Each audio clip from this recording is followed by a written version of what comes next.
যে কোনো ধরেন আপনি ৫০,০০০ টাকা বেতন পান, আপনি ৫০,০০০ টাকা বেতন পেয়ে আপনি চিন্তা করতে পারেন না যে আপনি একটা ফ্ল্যাট কিনবেন।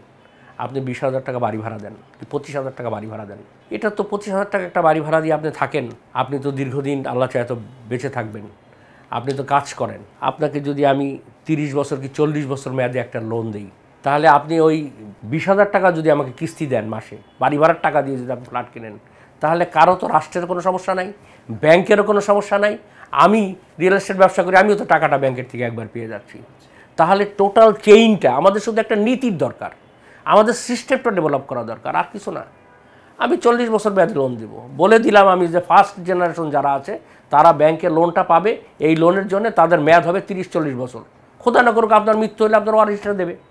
আপনার তো সম্পদ কিনছে, ব্যাংকে ওটা অ্যাসাইন করা থাকছে, একটা মর্গেজ থাকছে, তো এখানে তো সমস্যা নাই। এটা শুধু দরকার একটা নীতি সহায়তা। রিহাবের সাথে এই জন্য সরকারের বসা উচিত। পৃথিবী এগিয়ে যাচ্ছে, আমাদের কনসেপ্ট আগাতে হবে। এদেশের মানুষের আইনের জন্য কিন্তু মানুষ না, মানুষের জন্য আইন। যদি তাই হয়ে থাকে তাহলে দেখেন এই হিউজ ইয়াং জেনারেশন, তারা ২০, ২৫, ৩০ বছর বয়সে যখন একটা চাকরি পায় কিংবা একটা ব্যবসায় যায়, তখন এই ফার্স্ট জেনারেশনের তাদের তো নিরাপত্তার দরকার আছে, তাদের থাকার জন্য একটা ফ্ল্যাট দরকার আছে। পৃথিবীর সব জায়গায় আছে, ফার্স্ট জেনারেশন যারা এই একটা ফ্ল্যাট কিনবে তাদের বিশেষ সুযোগ সুবিধা দেওয়া হয়। আমাদের কিন্তু সেটা দিতে পারছি না। আমাদের সেটা করা উচিত এইভাবে।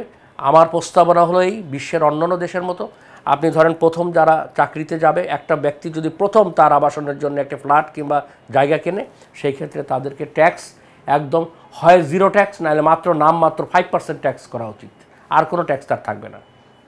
তার জন্যে ব্যাংকের একটা লোন দেওয়া উচিত। সে ৩০ বছর মেয়াদে যদি সরকার একটা ব্যাংক যদি একটা লোন দেয়, তাহলে তো সমস্যা নাই। ৩০ বছর সে তো ইয়াং একটা মানুষ, সে ৩০ বছর অল্প অল্প টাকা দিয়ে সে শোধ করবে, এই তার তো মর্গেজ থাকছে তার ফ্ল্যাটটা। তো এই সমস্ত করলে দেশের অর্থনৈতিক ক্রিয়াকলাপ কিন্তু গতি ফিরে পাবে, আমাদের ব্যবসাও গতি ফিরে পাবে। আপনার রিহাবের মেম্বার যারা আছে তারা অনেক নীতি নৈতিকতা মেনে তারা ব্যবসাটা করে। সেই ক্ষেত্রে সরকারকে ভাবা উচিত, একটা যদি রিহাব ব্যাংক থাকে কিংবা ব্যাংকগুলোকে যদি বলা থাকে যারা রিয়েল এস্টেট ব্যবসা করে, একটা মৌলিক কাজ তারা করে, তাদের প্রত্যেকটা প্রকল্পের জন্যে তুমি একটা নামমাত্র মূল্যে তাদেরকে ফাইন্যান্স করো এবং সেটাকে মর্গেজ করো, দরকার হয় এটাকে ইন্স্যুরেন্সের আওতায় আনো, তাহলে নিরাপত্তা হয়ে গেল। For more updates, follow us on Facebook, subscribe our YouTube channel, get the latest update on www.daily-sun.com.